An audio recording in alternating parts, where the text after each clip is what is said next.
Today we'll be talking about the KR Strikeforce Diamond 4-ball roller. Like every other bag review that we do, we'll be talking about the form, the functionality, and the fit. Ranking all three, and then talking about my recommendations for where to improve and who it may be best for. Hello folks, my name is Jonathan and this is the Pin Lab. Like and subscribe to learn more about how to better your bowling. Let's jump in. Starting with the tour of the front of the bag, you can see that the bag is stacked with 2 balls on the bottom and 2 balls on top. The top bag here is essentially a 2-ball tote with a hard plastic bottom, clipped in here with a plastic clip, and then also a plastic clip that comes over from the back over here to keep it in place just in case you spill it sideways on a sidewalk or on a curb or something like that. The look of this bag is extremely nice. This is the absolute nicest bag I have personally seen and interacted with. While I think there's probably nicer out there, this is probably one of the top of the line bags you can buy as far as the fit and finish. High quality materials all around. Let's get started on the bottom of this bag and investigate all the nooks and crannies that we can fit the various things into. As you can see here on the front, there's, either very nice synthetic leather or nice patches of the diamond actual leather, followed by the ballistic nylon across every other surface that isn't hard plastic. In the front, you'll have 2 accessory pockets. So one very shallow, sort of oddly shaped pocket in the front here. Perfect for towels and chamois, anything that you would need that is kind of flat and large. And then the 2 zippers here, dual zippers, opening up another much larger nylon lined pocket here that, again, similar shape. It's only about 1 inch deep, so not something you can shove anything other than kind of large, flat, long things. Then as we get to the actual compartment that holds the balls, you'll see the 2 zippers here. We'll talk about those later as we get into my complaints about the bag. Again, fit and finish this bag is absolutely top quality. And you could see here the ball cups are kind of turned on their side, essentially to keep the balls from sloshing around side to side, and with a padded bottom here that the balls will rest on. You can imagine this is on the table, nice and convenient for my height now, but this will be on the ground. And so the bag, the front flap would flap completely open in order for you to access the balls here. And then as we move up to the top 2-ball tote that forms the rest of it, this is a hard plastic piece that's immovable. It is part of the structure of the bag. This rests completely on it and then snaps in via these 2 plastic clips here that can just kind of fold out of the way. You can see that the bag has grooves built in that fit the bottom plastic perfectly. So even if you're not perfect with it, it will settle in pretty nice and stay pretty stable even if you don't clip it in. Similar to the bottom bag, you have a little smaller but a very, very narrow, oddly shaped front pocket. Then you have about 1.5 inches deep, so a little deeper than the pocket on the bottom, but much less tall. Another accessory pocket here. Then there's a small accessory pocket on each side. And then as we get to the top, you'll see sort of a more traditional 2-ball tote setup with a shoe compartment on the top here that zippers up. Now I wear a size 14 shoe.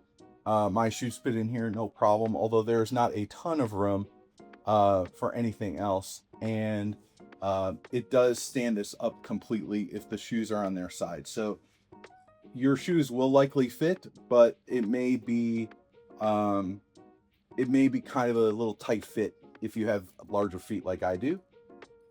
Again, the shoe pocket, it does come with a shoulder strap that you can clip on and off onto the side metal D-rings.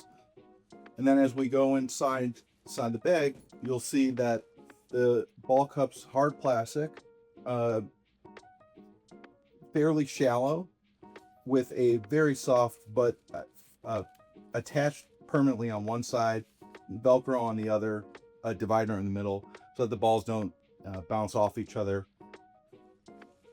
This bag, because of its design, is pretty much only designed to be used this way. So I think it's kind of sort of unnecessary to have larger ball cups or anything like that. As we get to the back of the bag, you can see that it's hard molded plastic with some steel tubing. And then I will say this structure is a bit wider because of the 2-ball side-by-side nature compared to a 3-ball roller. So it is more stable laterally, but you are carrying extra weight. So just note that as you're considering whether to get a 4-ball roller like this or, you know, a 3-ball roller, whatever. Button here, again, extends the handle. It's a fairly tall handle. It's very comfortable for me at 6'1" to drag. Clips in, stays pretty much no matter what, how you handle it. And then, you know, comes back down. As we come back to talk about my overall assessment of the bag, one, the form, it is an incredibly nice bag. I would say, you know, 5 out of 5, you know, 4.5 out of 5, whatever, you know, near highest rating I think I can give it. It looks very nice. Its function, I would rate closer to maybe like a 3 out of 5. There are a couple of key complaints that I'll go over that I think can be easily resolved by KR Strikeforce in their next iteration, but I think is a lot of potential to make this bag even better. And then its function, it's an incredibly useful bag if you like the way it organizes things. Depending on how you have your accessories organized and how you like them organized, this may be a good fit for you. For me, ultimately, it was not a good fit. I like my accessories sort of organized a different way than how this has it. And so this didn't end up being a particularly great bag for me, but I think it was absolutely worth exploring, and I'm glad I got to spend some time with it. Now, for the things that I think can be improved about this bag, the KR Strikeforce, if you're listening, give me a call. One, I think it could be a lot more modular. Everything is affixed to this bag. So you have to roll everything with you no matter where you're sitting. If you want to take your shoes somewhere, everything has to come with you all the time. And at least at the centers I bowl in, that is not always the easiest thing to do. So I appreciate things that can be detached or, you know, that can travel with me when I go to different spots in the center or moving lanes in a tournament, so that I can keep myself organized, but also keep it nice in the bag. The second would be, I am not a huge fan of how the balls are accessed on the bottom. And this is not just a critique of this bag. Most 4-ball rollers that I've seen had this problem, and I think it's a huge opportunity. I do not believe with this hard plastic piece in my hands, I have a hard time sometimes getting to the dual zippers here to get things, especially, you know, if I were to have like tape on my hands, you know, maybe it would nick it and start peeling it off. I don't want to deal with that. And so I actually think that on this very sides of the bag is that you should be able to put a ball in one side, and then this entire front would become a various set of pockets that you can use for accessories, so that you can slide the balls in one on each side, and that so you have the functionality of modularity, the balls here. And then the only other thing I don't like is the placement of the shoes. If you were to carry a spare ball on top of this, so a 5th ball, you have to have the ball buddy sitting on top of this, directly on top of your shoe, so you have it compressing. So even if you're not keeping shoes in here, whatever you're keeping in the top, you have that, you know, somewhere between 13 to 15 pounds of weight just sitting on here. compressing whatever's in here.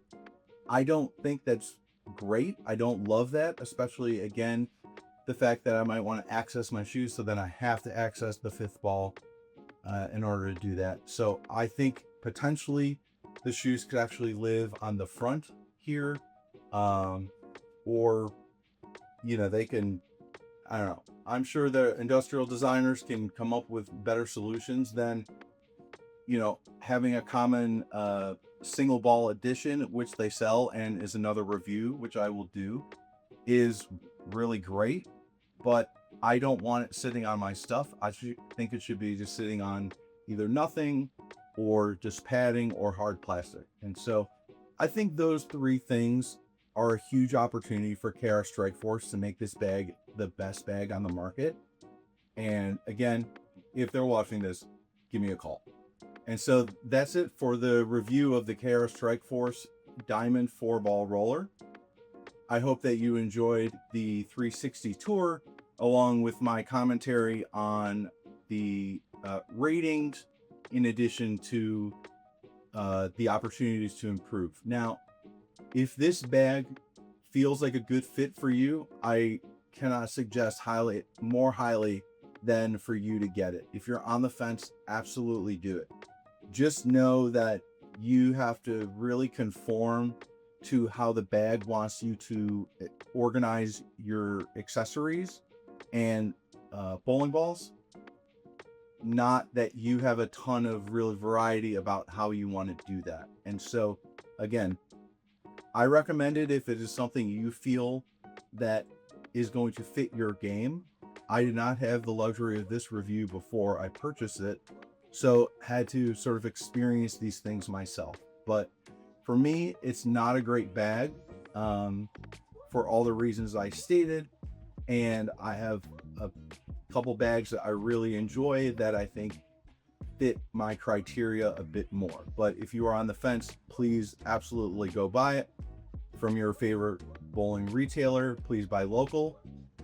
Hope you enjoyed this review of the KR Strikeforce Diamond 4-ball roller.